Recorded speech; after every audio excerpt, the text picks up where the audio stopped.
Okay, everyone, if we're ready to get going.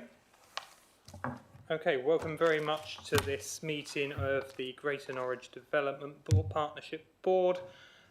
My name is Daniel Elmer. I am the chair for, well, actually this is my first meeting, which brings us to the first item, and I believe I'm planning to switch round the terms of reference to item 1 before the appointment of the chair. The tradition has been that it alternates between different councils over the course of the term. However, as there hasn't been any meetings in the last year, South Norfolk has not taken its supplementary term, so we're planning to postpone all of them by 1 year. I believe we have support from the other leaders for that, so that would mean in practice the chair stays with me this year and everything else just moves back by 1 year. Are we happy with that with that? Content. Perfect. Take that also, if everyone's happy, as my appointment as the chair as well. So that covers off item 2. Do we have any apologies for absence? Yes, we have apologies from Councillor Woodcroft and Councillor Plant. Thank you very much. Any declarations of interest? No declarations. I haven't received any questions from members of the public, which brings us to the minutes of the last meeting, which I was not present at. So would anyone like to comment for accuracy? Yes, I'm happy to do that, Chair. Yes, I think they were perfectly accurate. Thank you. So we're agreeing those as a true and accurate record. Perfect. And that takes us then to the update on work streams. And with that, I will hand over to Mike Farrell. Sorry, terms of reference. We've moved that to number 1. Thank you, Chair. So this first report, the update on work streams, there's no recommendations here because it is simply an update, so it's a report for information. Background. The last GNDP board meeting took place in February 2024, during which the board recommended adoption of the Greater Norwich Local Plan, which was adopted in March 24. But importantly, the board also recommended that the GNDP should be continued. Those of you with longer memories might remember that after we completed the JCS, we did not carry on with the GNDP, and we had a couple of years of hiatus. But in this case, we decided that we should continue with the GNDP. Moving on. Governance. The board meetings are going to be scheduled for the next one is October this year and in January at the start of next year. This should enable us to keep up with the pace of government planning policy changes. Since we adopted the Greater Norwich Local Plan, we continue to have directors' meetings. And we have now appointed a GNDP project manager, Georgie Day, and Georgie has been coordinating work as we're going forward. So I'm just going to go through some of the different work streams that we have been doing over the last year. First of all, monitoring. We have been monitoring the Joint Core Strategy and the GNLP as a hybrid document for 2023-24.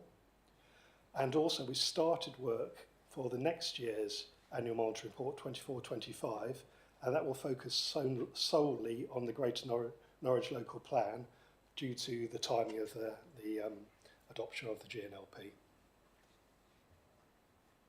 Second point, publication. The website is live. We have a very attractive website. I hope you have had a chance to look at it. If not, please do have a look at it. It includes interactive prompts to improve navigation. We have hard copies. If anyone wants hard copies, there are hard copies at the back of the room that you can take today. And the website also includes an interactive map of the site allocations in the plan, and Georgie is going to briefly talk us through this. So yes, the purpose of this map is for use by both officers and members of the public. It's on the website, so anyone can access it. The map has been developed by Tom Cushion of the Greater Norwich Projects team. Sorry. I'll do it. Sorry, yeah. So the has been developed by Tom Cushion of the Greater Norwich Projects team with the support of the Mike and Adam planning policy teams. There's a legend, if you click here, which shows the kind of that is kind of key to the map. And if you click through on layers, there's an option to turn on as well. You can see here, this is where the sites are added, and it gives a key there of what those different sites are. You can turn on the AAPs and the 2 regeneration areas. And if you click through to this helpful tab, there's a filter, so you can sort of toggle on and off for different types of sites. And the final thing is, if you click through on some of those sites, sorry, here, then there's a button down the bottom which will then take you through to the relevant section of the local plan document online, and then you can just search down and find the site. And it's worth just saying that the officers who've sort of started using this have commented that it's a very helpful tool to have that all kind of interactive way of accessing that information. And we're seeing a kind of second phase of this where we will start to tie in some of the monitoring data as well. So at some point in the future, this will also be able to tell you about the status of those sites, the ones that have been brought forward, where they're at in terms of their, the kind of status of the, as they move through that process.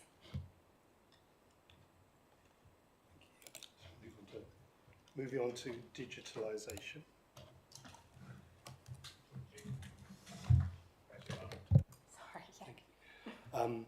Now, I'm sure you'll be aware that the new plan making system is going to require us to produce plans in some 30 months with a little bit of leeway, but much less time than we produced the GNLP over.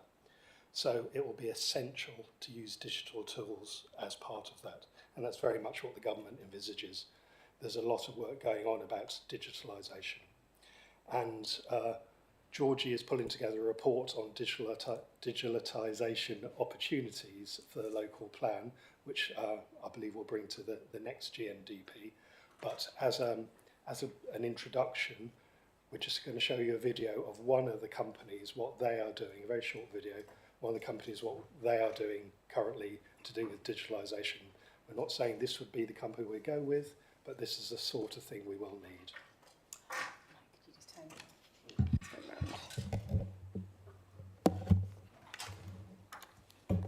At Urban Intelligence, we're a team of planners, data scientists and tech experts on a mission to empower planners to shape sustainable places.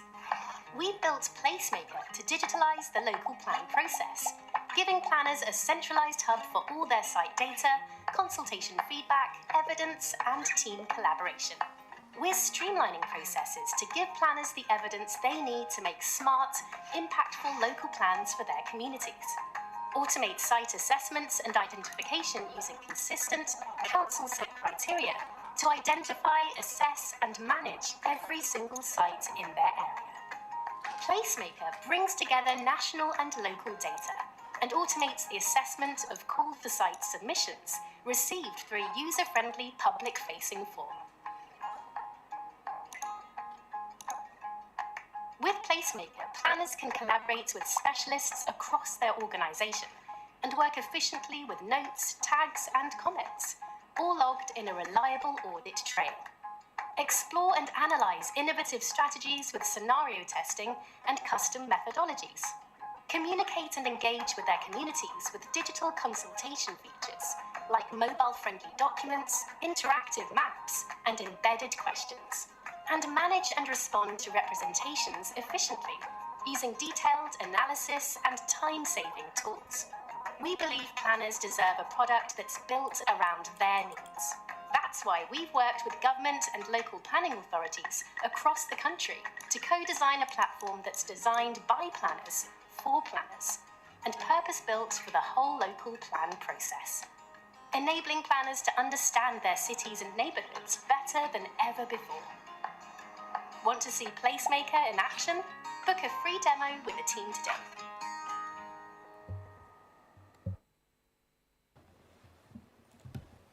Stop listening to the information. Property goes out the top. Okay, so moving on, planning awards. The Greater Norwich Local Plan has been shortlisted for 2 different awards. The first one is this evening in London. We've shortlisted 2 local plans in London for the best local plan nationally, that is, by the Planning magazine.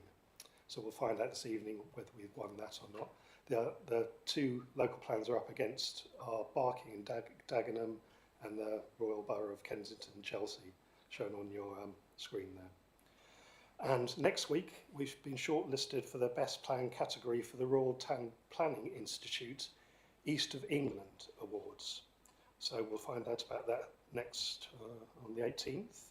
And if we were to win that, we would then be in the National RTPI Awards. Now I'm going to provide you with an update on supplementary planning documents and advice notes that we have been working on and will continue to work on. First of all, Policy 2. You may remember that Policy 2, Sustainable Communities, is a wide-ranging policy which requires sustainability statements to support planning applications. We're working on providing developers with information to support them in providing those sustainability statements. Consultation is anticipated for September, adoption in January. Policy 3, Environmental Protection and Enhancement. We're focusing on delivery of suitable alternative natural green space. We're developing supplementary planning documents on that. Likely adoption again in January 2026.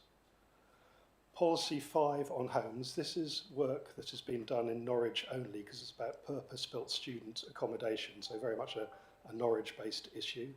A draft supplementary planning document has been consulted on and has been taken through the committee process at the City Council. We're also considering for Norwich producing an affordable housing SPD for off-site affordable housing, not relevant to Broadland and South Norfolk because your focus is providing your affordable housing on-site. And finally, another Policy 5 Homes SPD. This is being done for South Norfolk and Broadland councils, Broadland District Council. The consultation has taken place on a custom and self-build housing SPD. That's not required for Norwich. It's not a policy focus in Norwich. The GI strategy. There's been a lot of work on the green infrastructure strategy. It was endorsed by the Greater Norwich Growth Board on the 11th of March 2025, and we had a launch event. The role of the Greater Norwich Development Partnership will be to take that forward, give it a more formal status as a supplementary planning document. So we'll be looking to do that later in this year.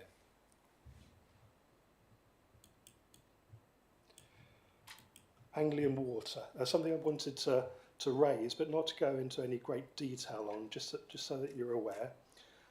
Anglian Water has advised that Whitlingham Wastewater Recycling Centre is at capacity.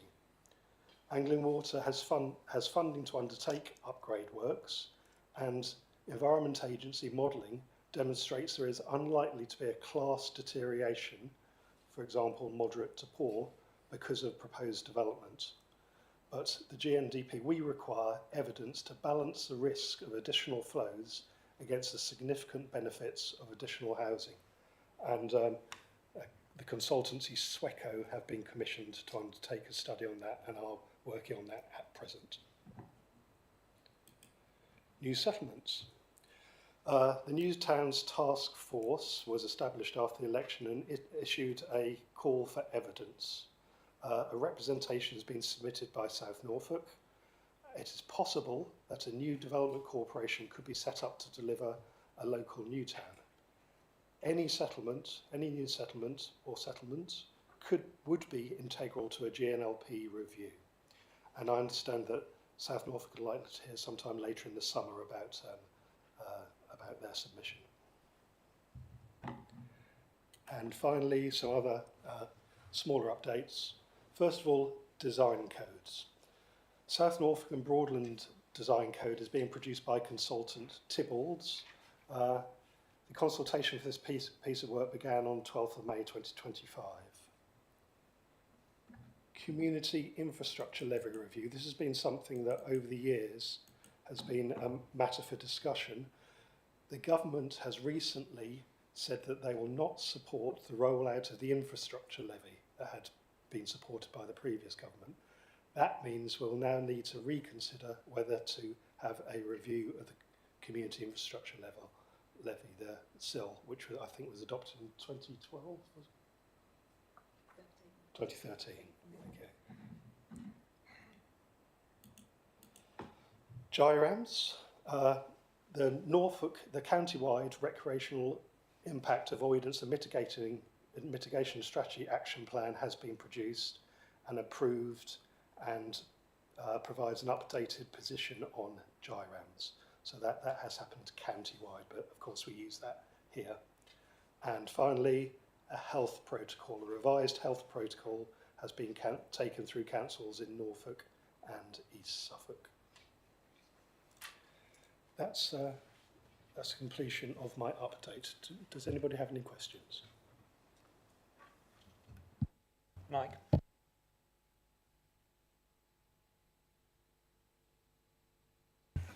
Thank you, Chair. First of all, congratulations on being shortlisted. I hope you're successful this evening. I just wanted to talk a little bit about, very briefly, about Anglian Water and Whitlingham. I know you said you didn't want to go into too much detail on that, but obviously it's quite important in terms of future housing growth in the area.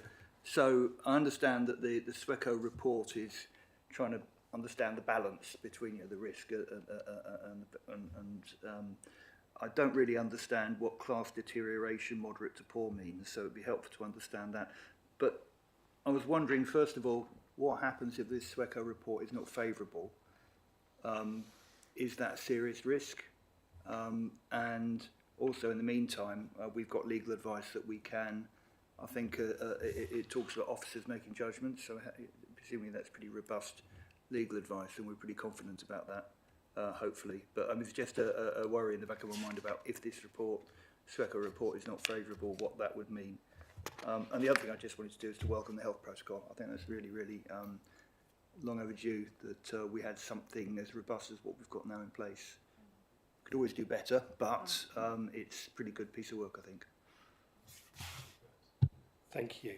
Ben, could I ask you to provide more detail on the Anglian Water situation? Yeah, certainly, that's okay, Chair. So, yeah, without getting into all of the details of it, I think that we are at a point now where we do have a programme of works that Anglian Water have committed to through their AMP8 programme. That's primarily for Whitlingham, but it affects other WRCs around the Greater Norwich area as well. Anglian Water are still proposing that a condition is placed on planning applications that limits the occupation of the development until their upgrade works are done. We have a position statement on both Broadland and South Norfolk and the city's website that says we get that, but we're still going to crack on and issue planning permissions because it says it in better words than this, because the economic disbenefit of not doing far outweighs the potential harm that could be caused to the environment, because what's being proposed by Anglian Water is very limited, or I would say actually no information about what the actual impact on the environment could be. And our view, which is what we're trying to then back up by the further report from SWECO, is that actually the impact on the environment is near to being negligible. And what I mean by that is the nitrates and the phosphates and the potentially ammonia in the waterways. So with this, and we've been very clear throughout and been very clear with those that we're issuing permissions for without that condition, is that there is a risk. There is a risk of a challenge on a planning application if we go ahead without that condition on, but it's a risk that is worth taking and that we're continuing to do so.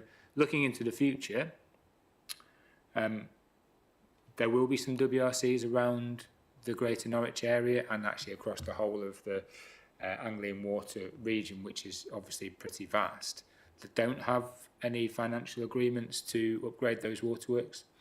And if I may be so bold, one of the reasons that Anglian Water are coming forward with this commentary right now is to try to get some more money to upgrade those works. And I'm not saying anything out of turn there. They've said that in meetings that I've been involved in. So it is a challenge. It is an issue. It's not going to go away. But we as officers are confident that we're doing the right thing at the moment to continue on. If and when, I'm not preempting the item that's going to come next, if and when we get on to looking at a new local plan, then we're obviously going to have very detailed discussions with Anglian Water about that and where that goes with. But in theory, because a plan obviously takes a number of years to come to fruition and then actually implement it, they should be well on the way to their next whatever AMP programme it would be. So if that's helpful, great. And if there are any more questions, then let me know.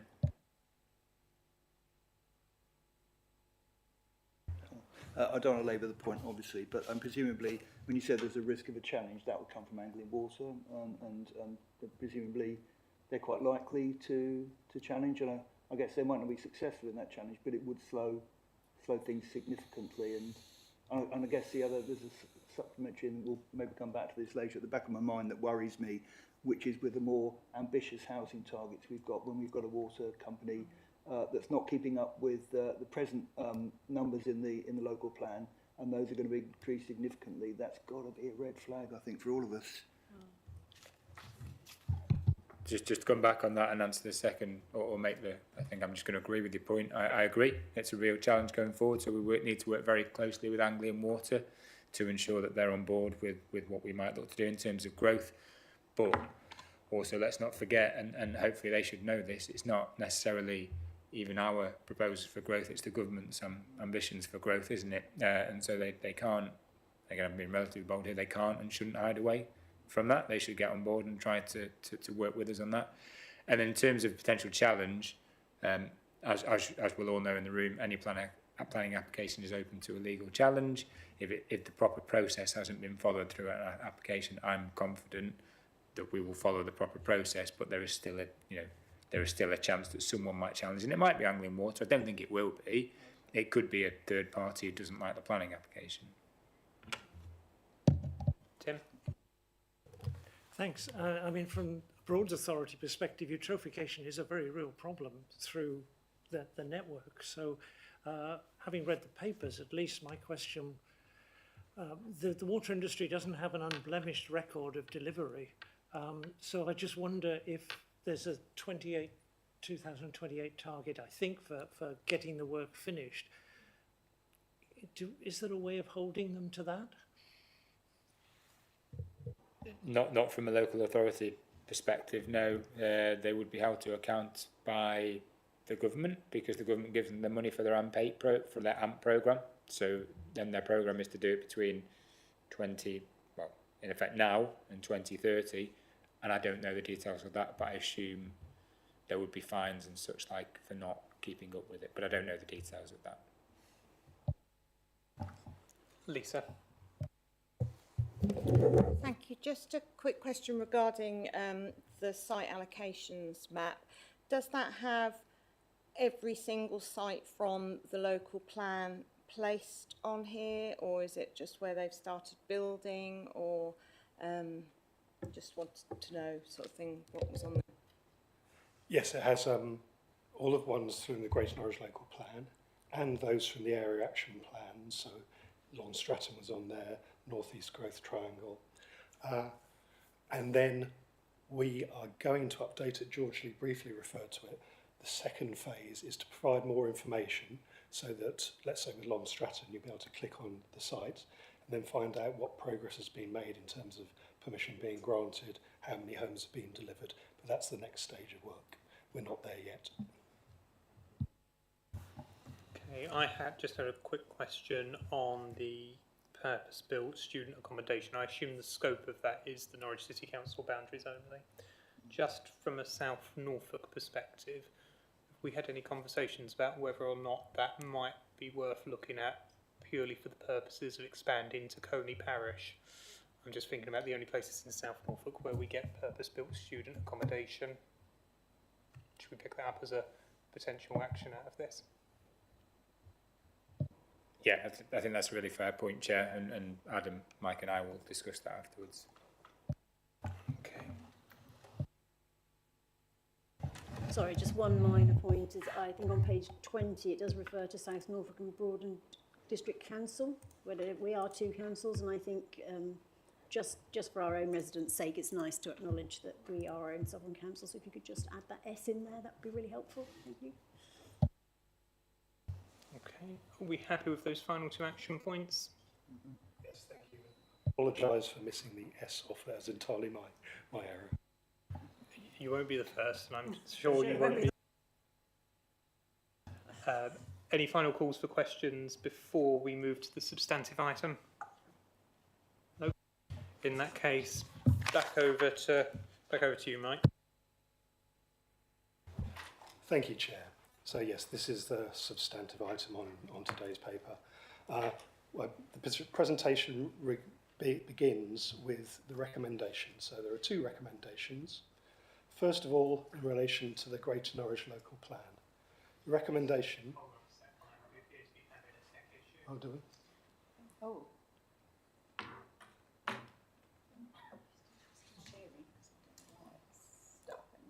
These ones are still showing something.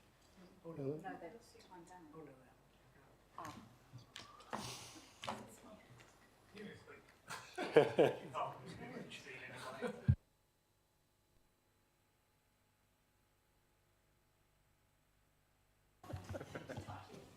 You're good to go, Mike. Okay. Thank you, Chair. Yes, the first recommendation relates to the Greater Norwich Local Plan review. And the recommendation is that Broadland, Norwich and South Norfolk councils proceed with a review of the Greater Norwich Local Plan in line with the indicative local development schemes. So these are our plan-making timetables that we submitted to the government. We submitted them as required. All local planning authorities were required to submit them by March the 6th. We did submit them, and we included, all three of us included the commitment to reviewing the Greater Norwich Local Plan.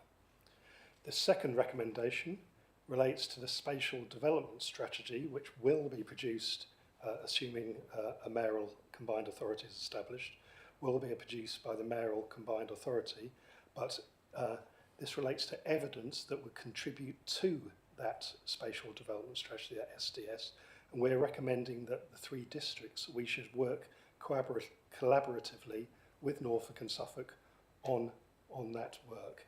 And the primary reason for that is that the very work that would be done for a spatial development strategy, in particular in relation to housing need, will be critical to the spatial development strategy. So it's sometimes it's one and the same evidence, sometimes it's very similar evidence. Okay, so I'll go into a bit more detail on this now. So first of all, why is a review of the Greater Norwich Local Plan necessary?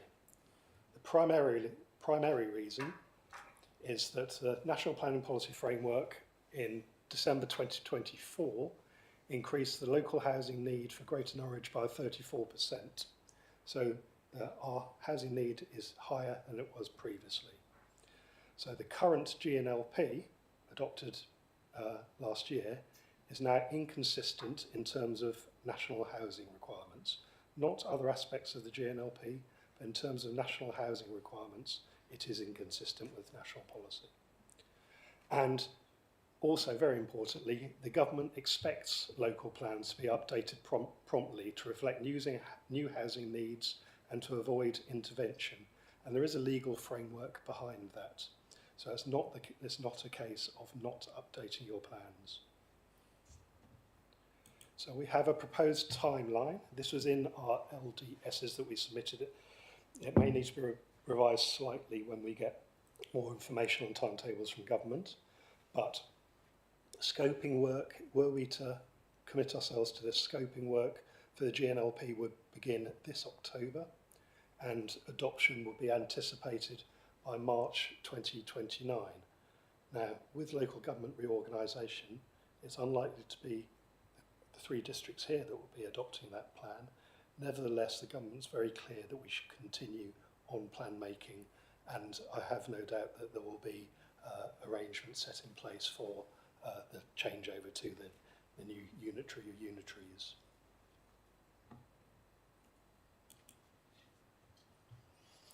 So in terms of this report, there are 3 options. First, the recommended option is a joint review of the Greater Norwich Local Plan. And here's a summary of the reasons. They're detailed further in Appendix 1 of the report. This is the most efficient and cost-effective way of reviewing a plan. It aligns with government expectations, statutory duties I referred to earlier, and our LDS commitments. This is what we have committed to. And it supports strategic planning and infrastructure delivery. Over the last couple of decades, we've been very good at planning together and providing that infrastructure that our communities so desperately want to support the new housing. So that's part of the reason why we're recommended that we should continue, we should review the Greater Norwich Local Plan. An alternative route would be to produce separate local plans for each district, as we did many years ago. So this would provide more autonomy, but higher cost and complexity. It would be less efficient and less likely to meet government timelines. So it would almost certainly take longer as well. And thirdly, no new plan and rely on the 2024 Greater Norwich Local Plan. This would not be compliant with legislation. There would be a high risk of government intervention, and it would delay the establishment of new housing allocations till at least 2032. So that will be a long time until new housing allocations would come forward. Now, it's important to consider with this, with the review of the proposed review of the GNLP, the political and structural considerations that we're facing at the moment. So, potential local government reorganisation and the creation of unitary authorities, of course, is a critical background issue here. The uncertainty about future government structures, but the government has been very clear that a need for review remains. Government has emphasised that plan making must continue despite these changes. And I have a quote there from Jim McMahon, Minister of State for Local Government and English Devolution, just a written statement recently in the House of Commons. So he makes it clear that plan making must continue. Now, resources and digitalisation. We've already touched on digitalisation, but I think it's important we mention it in context of local plan review because it is absolutely critical. So the government is emphasising the need to use digital tools to streamline plan making. We have been looking into it. Also, we need to look at our resources. We need to balance resources between GNLP review, contributing to the spatial development strategy development, and other planning commitments. So we've already talked about things like our supplementary planning documents. And just recently, just a week or so ago, we had agreement at the Norfolk Strategic Planning Framework to scope out spatial development strategy development requirements ahead of the potential establishment of the mayoral strategic authority. So we can work hand in hand with the county on that. And finally, just to re-emphasise the recommendations, proceed with the joint GNLP review as per the local development schemes and engage in collaborative work to shape the future SDS. Thank you, Chair. I'm happy to take questions. Thank you very much, and I appreciate you getting one of my water pictures into the last slide. Yes, I'm just interested in the fact that it says the government has said there will be more definitive proposals for phased rollout, and we're talking about the Greater Norwich's place in that. Do you have any ideas or any kind of intimation of what that will be? We've not received anything further on that, but I'll let Ben speak in a moment, because Ben, you've had initial discussions with MHCLG, but they haven't actually provided any intimation on where we would be in that rollout. But that timetable we have in our current LDSs would clearly be impacted by that if we're put later. I anticipate we'll be earlier. And also, I didn't put it in the presentation, but I think that it is in the report. If we show commitment, we're more likely to attract funding from government potentially.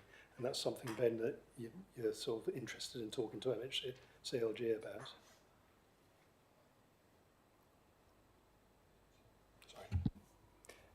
Yes, certainly. I'd love to say more on this, but unfortunately my emails aren't getting responded to at the moment. I did have an initial chat with two planners at MHCLG that was useful to an extent, but I'm trying to now, again, I'm not preempting a decision, but I'm trying to reframe that discussion about what funding they might have for us, because obviously a new local plan will cost us.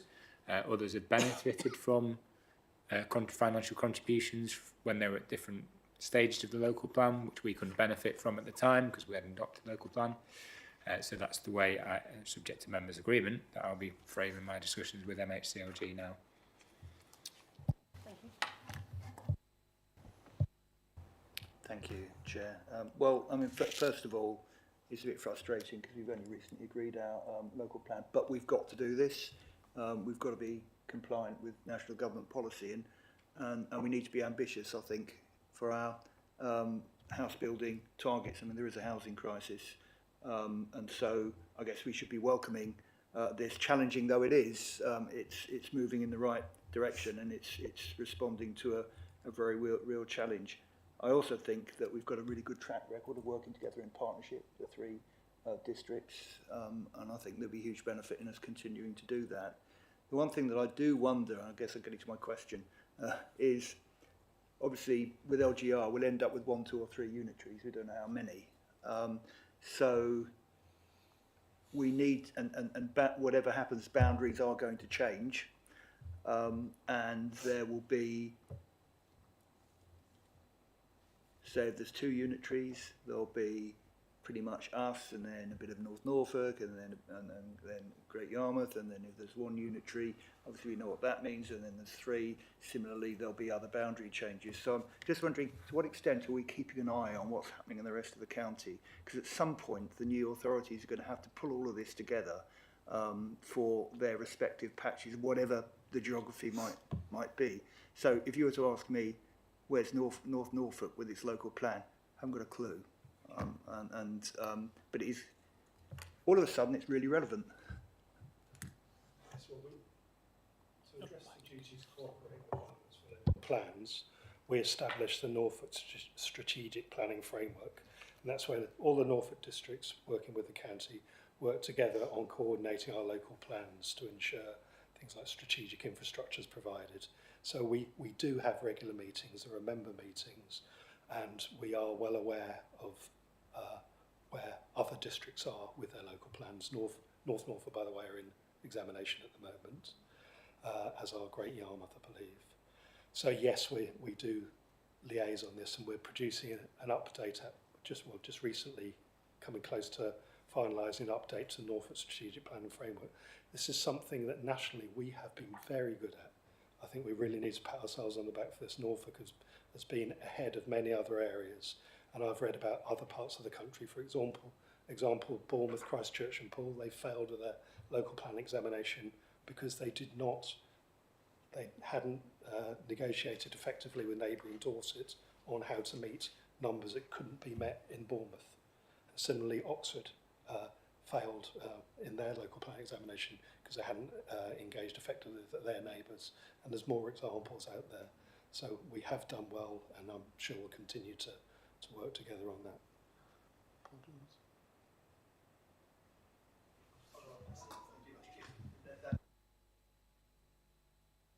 At some point, the work we're doing now, and which will be done in different places across the county, someone's going to have to recut it and slot it into whatever the new boundaries are going to be, however many unitaries we have. So as long as we've got a mind to that and we're aware of that and we're planning for that, then I'm happy. Yes, if I just come back on that, I think we're very well placed for that because of this work we've done previously. I assume, well, looking at it logically, if it's a 1 or a 2 and the Greater Norwich area is contained in its entirety, it would become likely a sub-planning area of that council, at least for the interim, because it's going to be unfeasible for most people to undo the work. If it's a free, then presumably the logical thing to do is to, in the initial setup, have an agreement between the new Norwich City and East Norfolk to have a similar arrangement to this from the day one get-go, to ensure the work isn't lost. That's probably not a question for the planners, that's probably more of a comment for us as politicians to make sure we think about that when we come to designing the setup. If I... Lisa and then Martin afterwards. Thank you, Chair. I just wondered if you could give me a rough idea of how much the cost is for the local plan with, as we have been Greater Norwich, and how much it is if we all went individually for each council to produce one. I just wondered if you had a rough idea of that. I can find you, I don't have it to hand, but I can find you the cost of producing the last Greater Norwich local plan. Then any work on how much it would cost separately, I think would have to be an estimate, but clearly there are economies of scale by working together. That, for example, evidence studies, they create lots of economies of scale. Yeah, I would be interested if you could let me know that. An estimate is fine, just gives me an idea. And it has been touched in what I was going to say about how will this work if we find that Norwich, Broadland and South Norfolk as a whole are not together in whatever unitary numbers they have. How will it work then if, you know, we're split up and we've got a joint plan? I don't know how that would then work.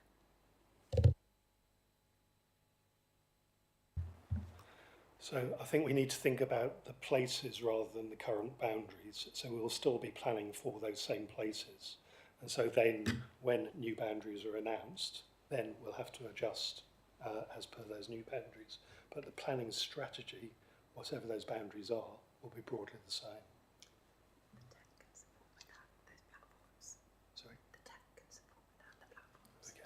Yeah, and the new technology will help us to adapt that information for the new authorities. Right, Martin, and then also Benji will come back on that very quickly, and then I'll go to Martin. Yeah, thanks. The first slide had the government. Sorry, Martin. I just wanted to come in on that point really quickly to say that as the local plan, if the local plan progresses, we'll have more assurance on what the new local areas will be, the new district council, new unitary authorities, I should say, will be. So as the plan progresses, we'll be able to tailor that more towards those areas. So working in parallel with them, I know I'm going to say a point we've already made. I know it's a pain to have to go through it again, but actually we're at a really good time to make sure that the new unitaries are set up with a plan that fits for their areas going forward. Sorry, now Martin. Right. Yeah, it said on the first slide that the government wanted a prompt revised plan. Are they going to think 4 years is prompt?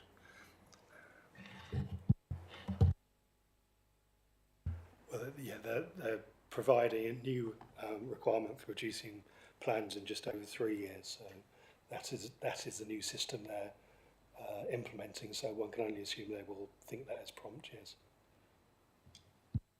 Positively light speed in planning terms. Yeah, absolutely, yeah, exactly. I was just going to say, with any reorganisation, the government are not necessarily going to expect us to be able to switch it over on day one. There's going to be some lead-in time, and whatever service we're talking about amalgamating, there's going to be contracts and all sorts of things that are already in place that we're going to have to, the new unitaries are going to have to take on board. And so it's going to be a transition. And I know some areas that have gone to unitary status have taken up to 10 years to actually unpick everything that's gone before. So I don't think we need to beat ourselves up too much about having to make sure it's 100% on day one. As long as we're safe and legal and we can continue to provide services, I think that's the important thing. Okay. Before we go to the recommendations, I just wonder, working on the assumption that we say yes to the recommendations, could you give us a very brief overview of the next steps in terms of timelines? So when would our next meeting as a board be, and what would we likely be looking at come that point? So October would be our next meeting. We will produce a report on digitalisation, and then we'll produce our initial thinking on scoping work, on what sort of scoping work we will be doing. So that will enable us to then focus on what evidence we need to progress a local plan. Okay, thank you very much. Any other questions before we go to the recommendations? Okay, in that case, I won't read out the various different options. Does anyone want to put forward an option other than the recommendations as expressed? Are we happy to approve the recommendations as expressed then? Yep. Okay, thank you very much. In that case, I'm going to declare the meeting closed at 2:15. Thank you very much, everyone. Under the terms of reference. We did it at the very start. Oh, we did, oh, right. That was why I changed it. It was to amend it. Okay, all right, that's fine. I was just going to say, for everyone who's not familiar with this building, the reason the buttons work the way they do is the camera focuses on you when the light's on the buzzer. So that's I didn't want to know that.